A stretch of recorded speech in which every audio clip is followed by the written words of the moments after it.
Bien, ahí estamos. Que el Señor les bendiga, hermanos. Sean todos bienvenidos a nuestra séptima clase ya.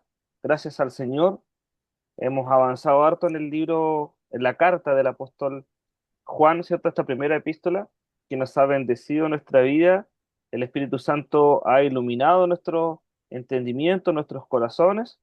Y damos gracias al Señor porque Dios siempre tiene una palabra fresca para nosotros y se cumple su palabra, que el cielo y la tierra pasarán, pero su palabra no pasará, siempre permanece y es viva, hermanos, es viva su palabra y es eficaz a todo tiempo, ¿cierto? En todo tiempo Dios es bueno, hermano.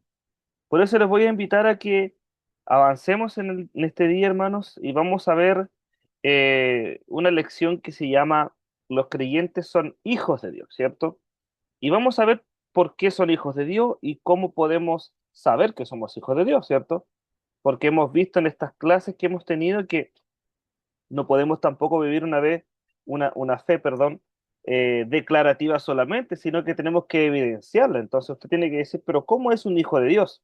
Entonces Juan nos va a ayudar a entender eso hoy día, en el capítulo 3 de nuestra primera carta, ¿cierto? Entonces vamos a primera de Juan, hermanos, al capítulo 3 de esta preciosa carta, hermanos, que nos ha bendecido inmensamente. Vamos al capítulo 3 de primera de Juan y vamos a leer entre los versículos 1 al 10, ¿cierto? Vamos a capítulo 3 de Primera de Juan, versículos 1 al 10. Y dice lo siguiente. Primera de Juan, capítulo 3 versos 1 al 10. Les damos lectura en el nombre de nuestro Señor Jesucristo. Dice así la palabra. Mirad cuál amor nos ha dado el Padre para que seamos llamados hijos de Dios. Por esto el mundo no nos conoce, porque no le conoció a Él. Amados, dice Juan, ahora somos hijos de Dios y aún no se ha manifestado lo que hemos de ser. Hay un micrófono abierto acá, vamos a silenciarlo. Ahí sí, perdónenme. Amados, ahora somos hijos de Dios y aún no se ha manifestado lo que hemos de ser, pero sabemos que cuando Él se manifieste, seremos semejante a Él, porque le veremos tal como Él es. Versículo 3. Y todo aquel que tiene esta esperanza en Él se purifica a sí mismo, así como Él es puro. Versículo 4. Todo aquel que comete pecado infringe también la ley, pues el pecado es infracción de la ley. Versículo 5. Y sabéis que Él apareció para quitar nuestros pecados y no hay pecado en Él. Todo aquel, dice Juan, que permanece en Él, no peca. Todo aquel que peca no le ha visto ni le ha conocido. Hijitos, dice Juan, nadie os engañe. El que hace justicia es justo como él es justo. El que practica el pecado es del diablo, porque el diablo peca desde el principio. Para esto, dice Juan, apareció el Hijo de Dios, para deshacer las obras del diablo. Versículo 9. Todo aquel que es nacido de Dios no practica el pecado, porque la simiente de Dios permanece en él y no puede pecar, porque es nacido de Dios. En esto, dice Juan, se manifiestan los hijos de Dios y los hijos del diablo. Todo aquel que no hace justicia y que no ama a su hermano, dice Juan, no es de Dios. Tenemos más o menos una idea, ¿cierto?, de lo que es, de lo que Juan ya nos está transmitiendo, ¿cierto? Es más o menos claro. Pero vamos a desglosar esto y vamos a comentar y poder llevar a la idea de este capítulo que es bien profundo, hermanos, que lo que nos compete, lo que nos convoca hoy día, hermanos, es saber cómo son los hijos de Dios, cómo se manifiestan y cómo se evidencian más que nada los hijos de Dios. Pero hermanos, en las lecciones anteriores nosotros vimos que uno de los mayores peligros que para la iglesia, ¿cierto? Es la presencia de falsas enseñanzas que distorsionan a la persona de Cristo, ¿cierto? Porque Juan, hermanos, nos mostró que, y nos dejó claro, hermanos, ¿cierto? En la clase anterior, que no todo el que está dentro del entorno cristiano, por decirlo de alguna manera, realmente pertenece a Dios, ¿cierto? Pero Juan nos decía que la evidencia de una fe verdadera está en permanecer en la verdad que hemos recibido desde el principio, centrada en la verdad que es Cristo, ¿cierto?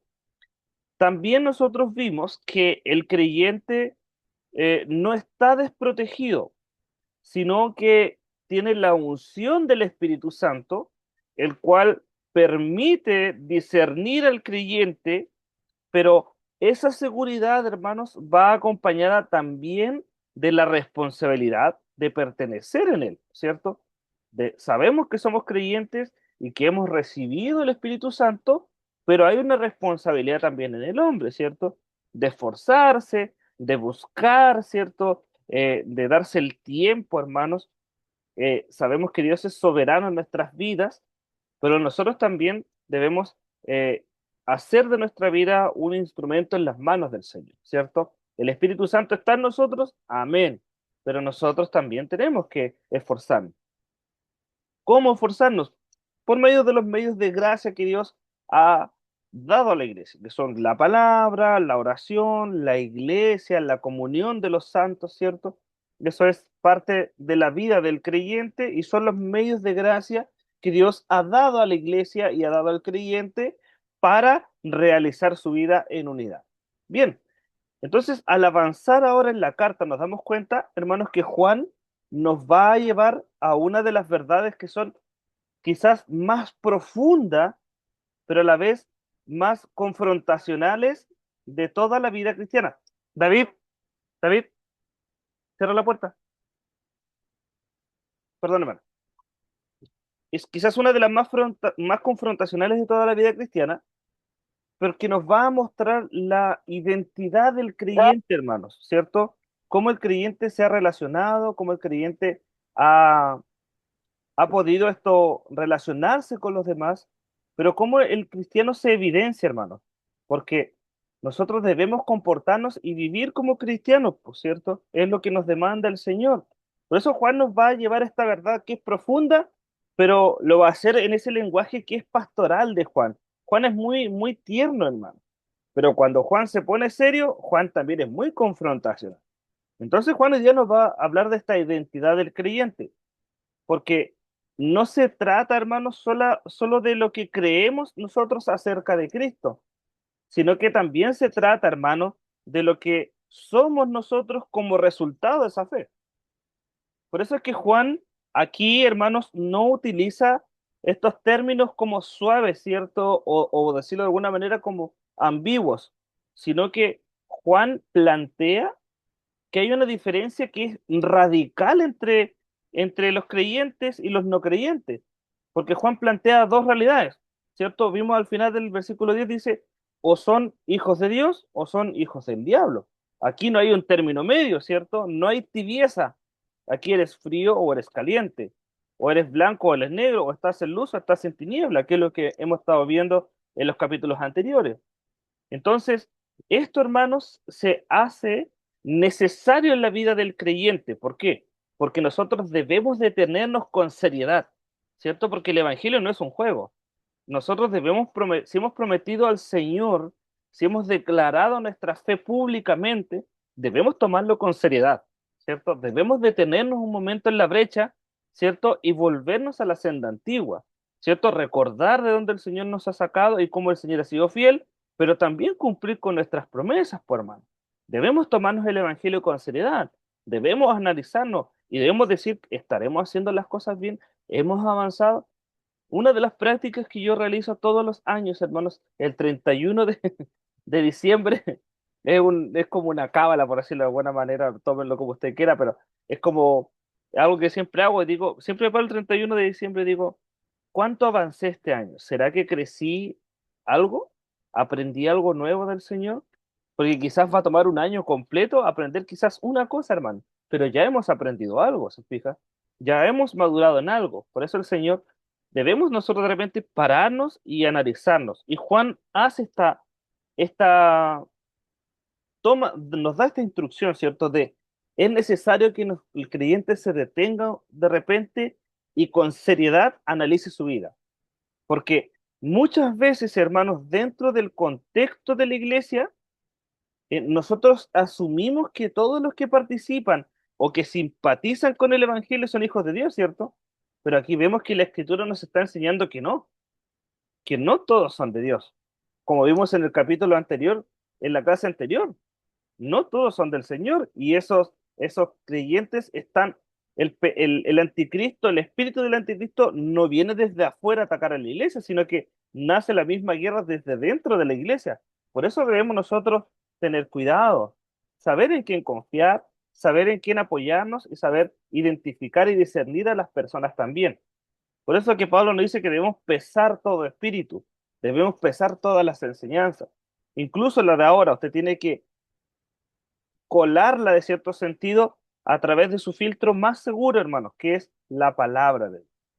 Entonces, por el contrario, hermanos, Juan nos va a mostrar que nuestra identidad es el resultado de una obra, hermanos, que no es nuestra.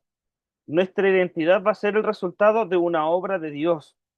Por eso debemos detenernos con seriedad y ver si lo que hemos aprendido viene de Dios o lo hemos aprendido simplemente por forma de ritual. Como yo le he comentado en algunas clases, muchas veces hemos tomado algunas enseñanzas como bíblicas, pero no son bíblicas. A veces creemos que la doctrina de la iglesia es vestir de cierta manera, hablar de cierta manera, y vemos que esas son tradiciones y no doctrinas, porque las doctrinas se desprenden desde la escritura, hermano. Pero hemos adoptado esas costumbres como, como nuestras y a veces las defendemos con el corazón y a veces estamos equivocados. Por eso qué bueno es el Señor que nos enseña, hermanos, a detenernos y analizarnos con seriedad y ver que el Evangelio debe impactar nuestra vida, nuestra identidad, nuestra vida debe evidenciar que somos hijos de Dios. Por eso, Juan comienza este capítulo 3 en el versículo 1 diciendo lo siguiente. Él dice, miren cuál amor nos ha dado el Padre. ¿Cuál amor? Para que seamos nosotros llamados, dice Juan, hijos de Dios. Por esto, dice Juan, el mundo no nos conoce. ¿Por qué? Porque no han conocido al Padre. No conocen el amor de Dios. Juan parte este llamado de atención, ¿cierto? O por decirlo de alguna manera, llamando la atención del creyente, pero llamándolo a una realidad que muchas veces damos por sentadas, como le digo, porque el hecho de llamarnos o de ser llamados hijos de Dios, ¿cierto? No, Juan no lo presenta como algo normal. Lo que está haciendo Juan no es normalizar esto. Juan está diciendo que esto de ser hijo de Dios no es algo automático, sino que Juan dice que esto se manifiesta de una forma extraordinaria y sobrenatural por medio del amor de Dios. Porque el ser humano, hermanos, por naturaleza, no es hijo de Dios. Pero, pero ¿cómo, hermano Camilo? No, la persona natural no es hijo de Dios. ¿En qué sentido? En un sentido relacional, ya de relación, hermano. No tiene una relación con Dios. La persona puede decir yo creo en Dios a mi manera, pero no tiene una relación con Dios. ¿Por qué? Porque la Escritura dice que nosotros éramos enemigos de Dios y es Jesucristo quien, quien restaura esta relación por su sacrificio, hermano. Es Cristo quien nos hace aceptos delante del Padre. Por eso, en ese sentido relacional, nosotros no somos hijos de Dios, sino que la condición de hijo de Dios es el resultado de la intervención divina de Dios, hermanos. Esto no es algo que nace del hombre. Es por eso que cuando la gente dice, yo fui al Señor, no, eso es mentira. Usted no va al Señor porque usted en su condición caída jamás ha querido relacionarse con Dios. Es Dios quien interviene y es Dios quien llama. Es Dios quien va trabajando en usted. Es Dios quien sostiene su relación. Es Dios quien nos va santificando progresivamente. Y es Dios quien nos lleva a la gloria. Es Dios quien tiene preparado un lugar para nosotros en el cielo. Es Dios quien prepara esto. Desde antes de la creación del mundo, Dios ya era y Dios ya nos tenía desde la eternidad a nosotros, hermano. Como dice, le dice el Señor a Jeremías, yo desde el vientre de tu madre ya te conocía. Entonces, esta intervención es divina, hermano, no es del hombre. Y esto es lo que se conecta también con la enseñanza que nosotros muchas veces lo gritamos a viva voz. No sé si se acuerda usted de Juan capítulo 3 verso 16. Porque de tal manera amó Dios al mundo que ha dado a su Hijo unigénito para que todo aquel que en él cree no se pierda, mas tenga vida eterna, ¿cierto? El amor de Dios, hermanos, se ha manifestado en que Él envió a su Hijo y por medio de la obra de su Hijo es que ahora las personas que no estábamos en relación y que estábamos perdidos, podemos ser hechos hijos de Dios por el sacrificio de Cristo. Esto, hermanos, si usted se fija, esto no es un derecho natural, sino que es un regalo de la gracia de Dios, hermano. Eso es un favor inmerecido. Es algo por lo cual usted no ha trabajado. No es algo que usted haya dado como parte de un pago, hermanos. Es Cristo quien se ofreció como un pago, como una reconciliación. Es Cristo quien ofreció su vida en cambio de la nuestra, hermano. Él es quien llevó nuestros pecados, hermanos, quien descargó la ira de Dios sobre sus hombros para que nosotros fuésemos perdonados, hermanos. Es por esta razón, hermanos, que Juan añade que el mundo no nos conoce, porque esto indica, hermanos, que hay una diferencia real entre los creyentes y el sistema del mundo. No hay una identificación plena porque la relación con Dios cambia la naturaleza de la persona, pero también cambia la dirección de la vida de esta persona. Es por eso que en el versículo 2 dice, amados, ahora somos hijos de Dios, ¿cierto? Ahora, dice Juan. Y aún, dice Juanito, no se ha manifestado lo que hemos de ser. Pero, dice Juan, sabemos que cuando Él se manifieste, seremos semejantes a Él.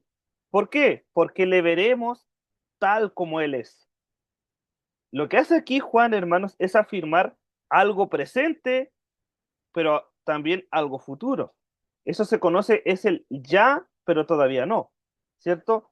Somos salvos, pero todavía no hemos sido glorificados.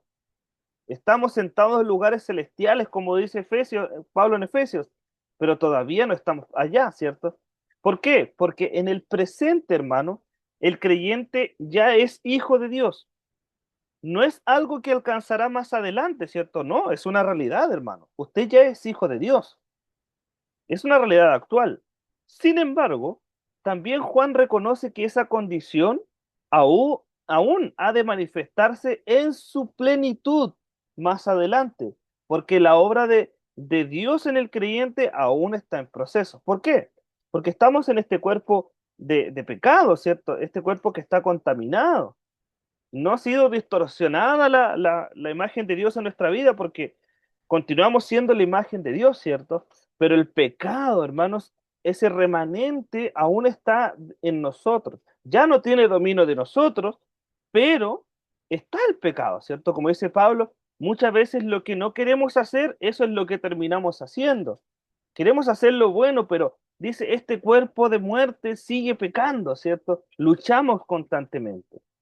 Por eso Juan dice que es una realidad de que somos hijos, pero ha de manifestarse en el futuro aún más, cuando seamos glorificados, cuando tengamos un cuerpo glorificado, ¿cierto?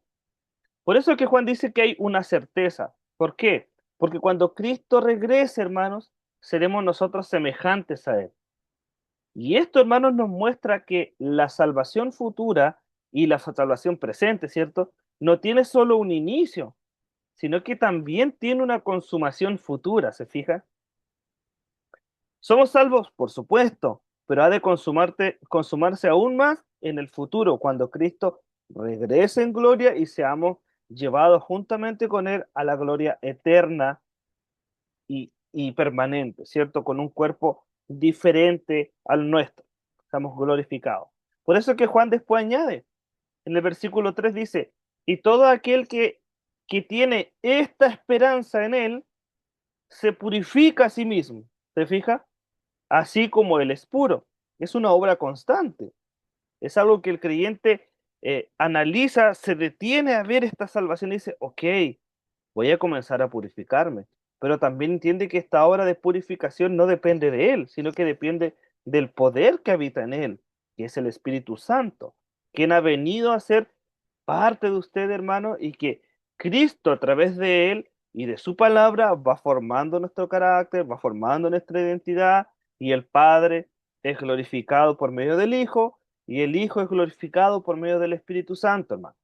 Entonces, aquí aparece una consecuencia directa, ¿cierto? ¿Cuál es esta consecuencia?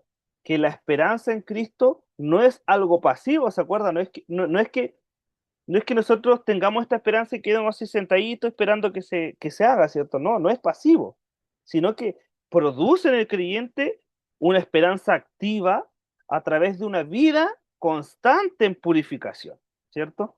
No se trata, hermanos, de alcanzar perfección o santificación, ¿cierto? Por esfuerzo humano, sino de una disposición de nosotros de apartarnos del pecado, ¿cierto? Motivada, ¿cierto? Por la expectativa de encontrarse con Cristo. ¿Por qué? Porque Juan luego aborda este tema directamente del pecado. Mire, vamos al versículo 4. Juan dice, todo aquel que comete pecado infringe también la ley, pues el pecado es infracción de la ley. Entonces Juan define el pecado como una transgresión directa contra la voluntad de Dios, ¿cierto? No es que el pecado sea un error leve, ¿cierto? Ni algo relativo, sino que el pecado es una rebelión contra lo que Dios ha establecido, hermano. Por eso Juan después conecta todo este tema con la obra de Cristo, el pecado. Mire, vamos al versículo 5. Juan dice, y sabéis que Él apareció, ¿para qué? Para quitar nuestros pecados, pero no hay pecado en Él. Eso dice Juan. Cristo vino con un propósito claro, quitar el pecado, ¿cierto? Y esto solo fue posible, hermanos, ¿por qué? Porque Él no tenía pecado. Su vida perfecta es lo que nos ha permitido a nosotros que su sacrificio sea aceptable delante de Dios. Por eso Juan después presenta una afirmación que necesita también ser bien entendida. Mire, vamos al versículo 6. Dice, todo aquel que permanece en él no peca, ¿cierto? Pero todo aquel que peca no le ha visto ni le ha conocido. ¿Y se acuerda usted de las enseñanzas anteriores que Juan decía que vamos a pecar, pero si hemos pecado, abogados tenemos ante el Padre? Bueno, precisamente esta idea se refuerza con eso. ¿Por qué? Porque esto, hermanos, no significa que el creyente nunca vaya a cometer pecado, sino lo que está diciendo Juan es que no vive ya en el pecado como un estilo de vida. Es muy distinto a pecar, hermanos, y arrepentirse a pecar y seguir pecando. Son dos cosas diferentes, porque la persona que no conoce a Dios va a pecar y le va a dar lo mismo, ¿cierto? Seguir pecando. Pero aquel que es hijo de Dios no va a querer ofender a su Salvador y quizás va a pecar, pero se va a arrepentir porque va a haber algo en su corazón que le va a decir, está mal, esto no agrada al Señor, tengo que arrepentirme de mi forma de vivir, ¿cierto? ¿Por qué, hermanos? Porque el pecado no permanece en él, ¿cierto? El pecado ya no es una práctica de manera continua, ni tampoco es algo deliberado. Por eso que Juan dice, todo aquel que permanece en él no peca. No es que esté diciendo que ya nunca más va a pecar, sino que va a pecar, pero ya no va a disfrutar pecar, sino que va a ser algo doloroso para él, va a ser algo que no le va a agradar, ¿cierto? Va a ser algo que no se va a deleitar como antes, o quizás no le va a importar como antes no le importaba. ¿Se fija? Eso es lo que está diciendo Juan. Todo aquel que permanece en él no peca, pero todo aquel que peca no le ha conocido, ¿cierto? Entonces, el pecado ya no es una forma de vivir la vida para el creyente cuando estábamos antes sin Dios, sino que va a arrepentirse de su pecado. Esto se refuerza, hermanos, esta idea se refuerza con el siguiente versículo, mire, vamos al versículo 9. Dice, todo aquel que es nacido de Dios, acá está la clave, no practica el pecado, porque la simiente de Dios permanece en él. Es como el freno, ¿se fija? Es como el ayo. ¿Por qué dice Juan? Y no puede pecar, porque es nacido de Dios. ¿Se fija? No practica el pecado. Antes, cuando estábamos sin Cristo, pecábamos deliberadamente y nos daba lo mismo, ¿cierto? Decíamos, yo creo en Dios, pero a mi manera. Entonces, eso era como decir, yo peco total, me da lo mismo, pero yo sigo creyendo en Dios. Pero Juan dice, no, pues, si somos hijos de Dios, no nos va a gustar pecar, porque estamos ofendiendo a nuestro Dios. ¿Se fija? Entonces, aquí Juan, hermanos, muestra que hay una diferencia de naturalezas, por decirlo de alguna manera, porque el nuevo nacimiento, hermanos, produce en la vida del creyente un cambio real, po, un cambio que trastorna la vida del creyente, un cambio que produce algo completamente nuevo, pues, hermano, ¿cierto? Donde la persona ya no se siente cómodo con el pecado y tampoco adopta esta forma de vivir en su vida, hermano, sino que rechaza continuamente eso, porque el espíritu que habita en él tampoco habita en tinieblas, por hermano. El Espíritu Santo, si habita en usted, no le va a permitir seguir viviendo de esa manera. Por eso es que a mí, no, a mí cuando la gente me dice, llevo años con este pecado y no he podido vencer este pecado, yo a veces me cuestiono y digo, ¿será? ¿Será que son hijos de Dios? Porque el nuevo nacimiento es cambio. No estoy diciendo con esto que hayan pecados que son difíciles, hermanos, que se deben vencer espiritualmente, ¿cierto? Como por ejemplo el orgullo es algo con lo que vamos a luchar constantemente, pero eso se necesita vencer con la ayuda del Espíritu Santo, son luchas espirituales, ¿cierto? Porque debemos doblegar nuestra naturaleza carnal, ¿cierto? Pero el creyente que ha nacido de nuevo ya no se deleita en esas cosas, sino que le duele, sufre y lucha con eso. No lo esconde, sino que lo confronta a la luz de Dios, a la luz de la palabra. No lo adopta. Y Juan concluye esta sección en el versículo 10 diciendo lo siguiente. Mire, él cierra esta idea de la siguiente manera, dice, y en esto se manifiestan los hijos de Dios y los hijos del diablo. Hace como este paralelo, ¿cierto? Todo aquel que no hace justicia y que no ama a su hermano no es de Dios. Entonces, aquí la diferencia queda establecida muy claramente, porque Juan nos dice que no hay una categoría intermedia, ¿cierto? En la vida del creyente, hermanos, se pueden manifestar dos realidades, ¿cierto? O somos hijos de Dios o no somos hijos de Dios.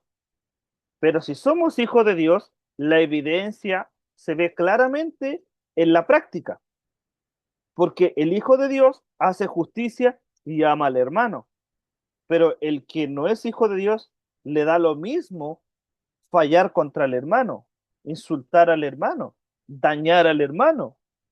¿Se fija?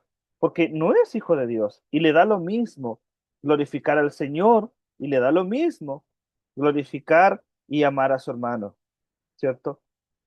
Por eso, hermanos, al considerar este pasaje nos damos cuenta y se hace evidente que la identidad cristiana, hermano, no es algo superficial, se fija. Tampoco es algo que baste solamente con decir yo soy cristiano o soy hijo de Dios, sino que el decir y el ser hijo de Dios es una realidad que es profunda, hermano, porque transforma la vida del creyente. Juan, hermanos, no deja espacio para una fe solo nominal, donde alguien puede decir que pertenece a Dios sin que eso tenga un impacto visible en su forma de vivir. Es contraproducente, no tiene sentido el decir que digamos yo soy hijo de Dios y seguir viviendo sin Dios, como si no tuviese a Dios. El ser hijo de Dios, hermanos, implica haber sido alcanzado por ese amor, haber recibido una vida nueva y como consecuencia experimentar un cambio en su relación con el pecado. Pues no podemos seguir cometiendo los mismos errores si somos hijos de Dios. No podemos seguir abrazando el pecado y abrazando a Dios al mismo tiempo. Pero hermanos, esto no significa que el creyente nunca falle. Ojo ahí. Pero si falla, ya no vive en el pecado como antes.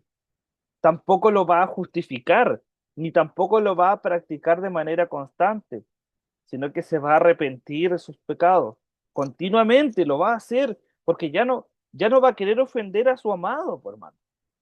Además, hermanos, en esta nueva identidad que el creyente recibe, también se manifiesta en la relación con los demás, dice Juan, porque particularmente esta relación se va a ver evidenciada, hermanos, en el amor hacia los hermanos, lo que va a reforzar la idea de que la vida cristiana, hermanos, no se trata solo de una experiencia interna, sino que de una transformación que se evidencia en la práctica diaria.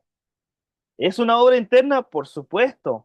Pero ¿cómo ha de manifestarse internamente? No. El cambio es de adentro hacia afuera. Por eso que el Señor dijo, cuando discutía con los judíos con respecto a las comidas, el Señor le decía, oye, si no es lo que entra por la boca del hombre lo que contamina, es lo que sale de la boca del hombre. Porque a veces no nos preocupamos y no somos responsables de nuestras palabras hacia los demás. Nos da lo mismo a veces de dañar a una persona, de lastimar a alguien. A veces decimos así frases como que, ah, yo digo la verdad nomás, total, que le duela, que le duela. No estoy ni ahí, ¿cierto?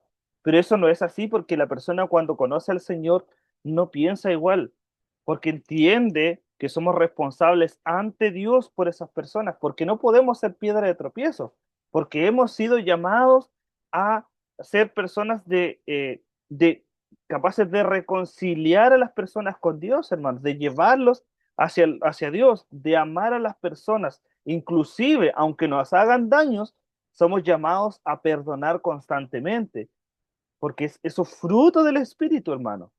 Debemos amar a las personas. No podemos decir, yo digo la verdad y duela a la que le duela. No. O ojo por ojo y diente por diente. No, no podemos, porque somos hijos de Dios y los hijos de Dios actuamos totalmente contrario al pensamiento del mundo. Por eso, hermanos, al cerrar esta lección, vemos que Juan nos va a llevar a confrontar estas áreas profundas de la vida cristiana, por cierto, nuestra identidad.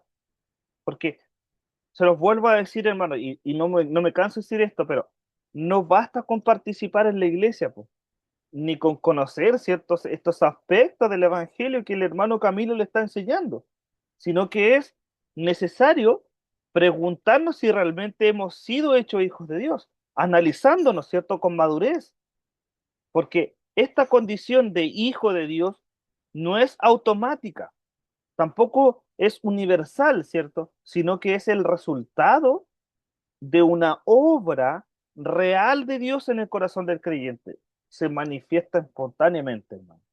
Y esa obra, hermanos, se evidencia en una vez, en una vida, hermanos, que aunque es imperfecta, ¿cierto? Ya no está dominada por el pecado, sino que esta vida va a buscar vivir en justicia y en amor. ¿Se fija? Porque de esta manera la escritura nos lleva eh, no solo a entender una vida teórica, ¿cierto? O doctrinal, sino que Juan nos está llevando a examinarnos con seriedad, reconociendo, hermanos, que hay una diferencia entre ser hijo de Dios y no, porque no se define incluso por la elocuencia de nuestras palabras, por la forma en que oramos, por la forma en que predicamos o por la forma que estoy enseñando, ¿cierto? No se define por eso, sino que se define por la realidad de nuestras vidas delante de Dios, hermano. Por eso que nosotros los predicadores, los que enseñamos, hermanos, debemos ser temerosos con Dios más que ustedes. Disculpe que se lo diga así. ¿Por qué? O sea, yo personalmente siempre me hago esto, hermano. Tengo mucho temor de Dios en enseñar. Y de verdad que a veces yo mismo me cuestiono personalmente, digo, hay gente que habla tan livianamente de las cosas de Dios y a veces agrega cosas que no son de Dios y digo, ¿Será que este hermano entiende que estamos predicando delante de Dios y de parte de Dios? Somos responsables con los que decimos, hermanos, tengamos cuidado, porque Dios en algún momento nos va a pedir cuenta, porque Dios te va a decir, oye, ¿por qué dijiste esto que yo dije y yo nunca dije esto? Esto no está en mi palabra. Por eso debemos tener madurez en examinarnos con seriedad, hermanos. Debemos examinarnos continuamente. Por eso les pregunto, hermanos, y con esto termino, ¿tu vida refleja que has sido hecho hijo de Dios? ¿O solo estás participando dentro del entorno cristiano para sentirte bien? La siguiente pregunta es, ¿cómo es tu relación actual con el pecado? ¿Estás luchando y arrepintiéndote de este pecado? ¿O solamente estás dejando que pase nomás y lo practicas constantemente? ¿Qué pasa cuando pecas? ¿Te acostumbras o te arrepientes? Son preguntas que debemos hacernos, hermanos, y que nos ayudan a meditar en nuestra relación como hijos. Porque si somos hijos, debemos vivir como hijos. Y como dice la Escritura, si decimos que somos de Cristo, debemos andar como Él anduvo. Hermanos, que el Señor les bendiga y nos vemos en la próxima lección.